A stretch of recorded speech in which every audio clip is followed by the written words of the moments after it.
I want to talk to those of you that are working toward your dreams.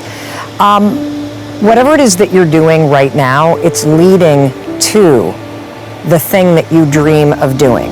And you're not going to progress until you get the skills and the experience that you need at the level that you're at. I guarantee you, even if you're working at a front desk job at a local gym, you're learning customer service. You need to learn that kind of stuff before you can launch your own business. For me, in order to be an incredible speaker that can command a stage with 3,000 people in the audience for an entire hour, I first had to learn how to have the courage to speak up and have hard conversations in my life. Then I had to learn how to speak up in a small meeting. Then I had to learn how to speak up, in a church basement. Then I had to learn how to give a little bit of a talk at a brown bag luncheon. Then I had to learn how to stand on a slightly bigger stage. So if you're frustrated with where you are right now because you've got these big dreams and you think you're really far away, here's one way that you can continue to be patient and you can milk wherever you're at to help you build the skills and the experience that you need as you climb toward the thing that you want.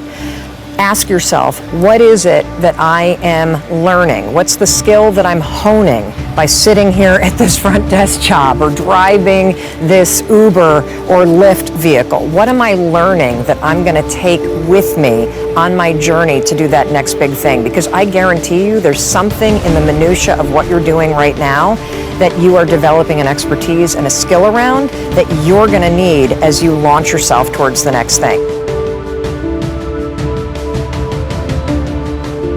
You're never, ever, ever, ever going to feel like doing the things you need to do in order to have what you want. You're always going to need to push yourself. You're always going to need to parent yourself.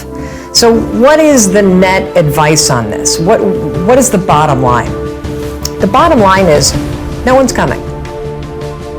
No one. No one's coming to push you. No one's coming to tell you to turn the TV off. No one's coming to tell you to get out the door and exercise. Nobody's coming to tell you to apply for that job that you've always dreamt about. Nobody's coming to write the business plan for you. It's up to you.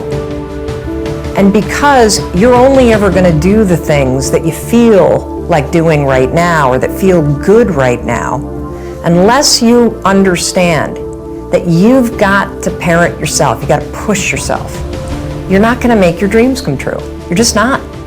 We're not wired that way. You weren't born that way. You weren't that way when you were growing up, and you're certainly not that way as an adult. And there's a tremendous amount of liberation that comes when you accept the fact that you're always going to need to give yourself a push. A big mistake that we make as entrepreneurs is we think that we've got to build everything ourselves. And what's super cool about business today is that there are channels where you can make money so that you don't have to do things that are outside your core expertise. You're a photographer. You're amazing at it. You're a networker. I can already tell. You're amazing at it. What you should never ever do is spend time building a stock photography site, because that is not your core capability. But if you just focus on taking photos, which you love, and you upload the stuff that you're not going to monetize some other way to a stock photography site, as long as it's not as long as you've got the rights to it and everything else, you can make money on that stuff all day long. And in fact, because so many people are creating content, the stock photography sites have exploded. It's not just Getty and Stocklist and some of the other ones that a ton of people use. There are tons of them out there. And so that's one thing that you should be doing. Okay. Where else do you want to grow your business? I want to make sure I'm able to do that first step very well before I progress on to the next phase. Okay. I don't want to do so many different things that I'm not doing each one of them very well. That's right. So anything where you're going to have to learn a new skill and somebody else has done it and you can outsource it, just like uploading to stock sites, that is, you don't want to make the mistake of having your attention go off the ball, which is creating a big library of photos and building something that you have no interest in building.